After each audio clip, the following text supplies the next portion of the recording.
France Bleu Gare-Lozère. France Bleu. Allez, c'est l'heure, c'est la rentrée et on en parle ce matin sur France Bleu Gare-Lozère, la rentrée pour 84 000 petits gardois du primaire et du secondaire. Votre invité, Jérôme Plédis, c'est Laurent Noé, le directeur académique des services de l'éducation nationale. Bonjour monsieur l'inspecteur d'académie. Bonjour monsieur. Merci d'être avec nous. Ensemble pour l'école de la confiance. C'est le slogan de cette rentrée 2018. Il faut la reconquérir, cette confiance des parents et des élèves envers l'école. Les Français et nos concitoyens en général aiment l'école, aiment leurs enseignants, mais il s'agit de montrer toujours davantage que nous pouvons vraiment faire réussir chaque élève. Et c'est en cela que le ministre, en effet, nous dit qu'il faut être ensemble, parce que quand les parents auront confiance en l'école pour faire réussir leurs enfants, quand les enfants auront confiance en eux-mêmes et en l'école, je crois que la société que nous construirons sera à la fois plus juste et sera une réussite pour chacun. Alors il y a pas mal de nouveautés, il s'agit de mettre en œuvre les réformes voulues par le gouvernement. On va parler d'abord de peut-être la plus importante d'entre elles, le dédoublement des classes. Les CP l'an dernier, les CE1 cette année, ça marche, ça fonctionne ce système? Alors nous avons, comme vous le signalez, créé déjà 25 classes de CP en REP+, l'éducation prioritaire renforcée à la rentrée dernière, en 2017. Et déjà, sur ce que nous observons, non seulement nous, les enseignants, mais également tous les acteurs autour de l'éducation, eh bien nous voyons que les élèves, en effet, dans ces classes-là, apprennent plus vite à lire, sont davantage sereins dans la lecture. Et donc nous amplifions ce phénomène à cette rentrée. Non seulement les CE1 de REP+, nous les dédoublons cette année intégralement, avec 28 classes supplémentaires, mais également les CP de REP, c'est-à-dire nous étendons le territoire. Et effectivement, nous comptons que grâce au changement pédagogique que le ministre a essayé d'insuffler depuis quelques mois, nous allons encore plus réussir. Oui. Il y a un reproche, cela dit, nous écoutions tout à l'heure un représentant syndical dans les infos de 7h30, c'est le manque de moyens, et puis peut-être que ce système se met en place au détriment des zones rurales. Qu'est-ce que vous répondez à ces critiques? Alors nous avons une académie où en effet nous avons des zones rurales, nous avons des zones urbaines sensibles même. Nous avons réussi dans ce département à faire ces dédoublements intégralement vraiment les CE1 de REP+, d'ailleurs ce que nous n'avions pas a priori prévu, dans la mesure où nous avons une baisse démographique dans le premier degré dans le Gard, nous perdons près de 400 élèves et pour autant nous ne perdons pas de postes, nous en gagnons. Donc nous sommes arrivés à faire ces dédoublements tout en préservant la ruralité. Il y a eu des ajustements, effectivement. Il y a des écoles qui ferment tout de même. Pas d'écoles qui ferment, précisément, mais c'est très important ce que vous êtes en train de dire, puisque nous avons 48 écoles dans le département qui ont une seule classe, dont certaines scolarisent jusqu'à 7 enfants seulement. Eh bien, nous n'avons, par exemple, pas du tout touché aux écoles qui étaient à classe unique, et nous avons préservé les écoles à 2 classes. Bref, nous avons regardé au cas par cas les choses qui étaient les plus raisonnables pour, justement, la réussite des élèves.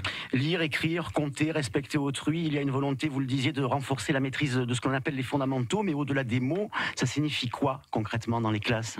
Alors ça signifie que le ministère et nous évidemment, nous portons auprès des enseignants justement un cadre pédagogique qui est, on va dire, un peu rénové, qui est éclairé par les résultats de la recherche et nous demandons que les enseignants ne se privent pas d'un cadre pédagogique qui soit vraiment en CP, en CE1, en CE2, axé sur la maîtrise de la langue, qui soit axé sur les fondamentaux des mathématiques. Et donc, nous accompagnons, nous aidons les équipes, nous aidons en particulier les professeurs débutants à justement tirer profit de tout ce que nous savons qui est efficace. Le but est vraiment que chacun réussisse. Avec notamment, c'est peut-être anecdotique, mais pas tellement, une dictée chaque jour. Ça, c'est quelque chose qui revient et qui est important selon vous? Oui, et qui ne nie absolument pas la liberté pédagogique des enseignants, parce que quand on parle dictée, on peut parler d'objets pédagogiques très divers. Nous avons des acceptions très différentes de la dictée.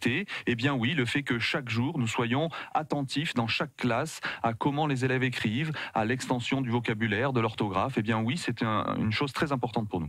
France Bleu Gare-Lozère, 7h53. Logique qu'on parle aujourd'hui de la rentrée des classes, c'est pile poil ce lundi. On en parle avec Laurent Noé, le directeur académique des services de l'éducation nationale. Il y a une véritable volonté, c'est de lutter contre le décrochage scolaire. On sait qu'il fait parfois des fléaux, notamment dans les zones prioritaires dont nous parlions tout à l'heure. Et là encore, il s'agit de suivre presque, j'allais dire, individuellement chaque élève. Oui, il s'agit de suivre individuellement chaque élève pour ceux qui sont aujourd'hui en âge autour de 16 ans, 18 ans, mais il s'agit aussi, et c'est là que le ministre insiste beaucoup, de prendre le mal à la racine. Ce dont nous parlions justement dans les classes de CP et de CE1 dédoublés, toute l'attention que nous portons au début du parcours scolaire aux fondamentaux, nous savons que c'est malheureusement extrêmement prédictif de l'échec ou de la réussite des élèves, et donc c'est vraiment tenir tout cela ensemble, à la fois pour les élèves concernés aujourd'hui potentiellement par le décrochage, ne jamais lâcher, mais également aller vers la racine du mal en essayant de lutter contre tous les déterminismes que nous trouvons au début de la scolarité. La semaine des 4 jours, elle fait son retour en force, notamment ici à Nîmes, et c'est quelques 83 écoles, je crois savoir. Là encore, on n'en parle plus du précédent système, où il y a encore quand même des écoles où la semaine des 4 jours n'est plus en place.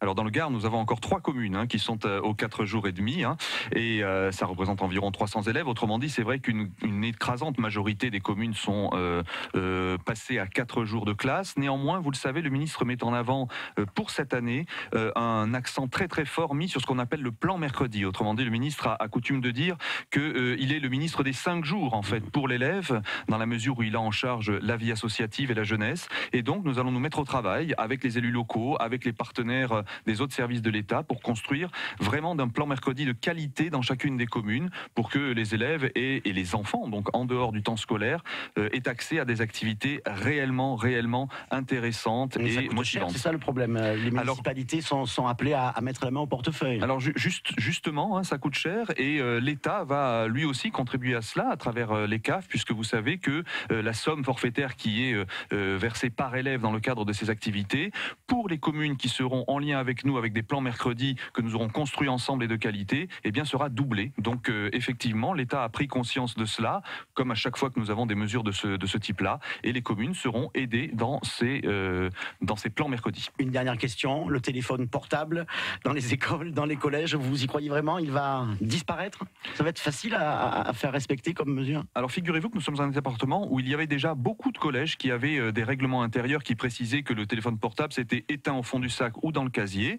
Évidemment que la loi qui est parue cet été va permettre à tous les collèges et va conduire à ce que tous les collèges le fassent. Et puis, par rapport à ce qui se passait avant, et dans le droit fil de ce que vous disiez, il y a dans cette loi la possibilité plus facile de faire appliquer ce règlement en ayant la possibilité de confisquer ce téléphone portable dans des règles qui sont évidemment respectueuses, mais par tous les adultes de l'établissement. Donc oui, je pense que cette loi contient aussi la manière de l'appliquer au mieux. À suivre. Donc merci pour toutes ces précisions, Laurent Noé. Je rappelle que vous êtes le directeur académique des services de l'éducation nationale dans le Gard. Très bonne rentrée à vous. Bonne rentrée à vous aussi, merci.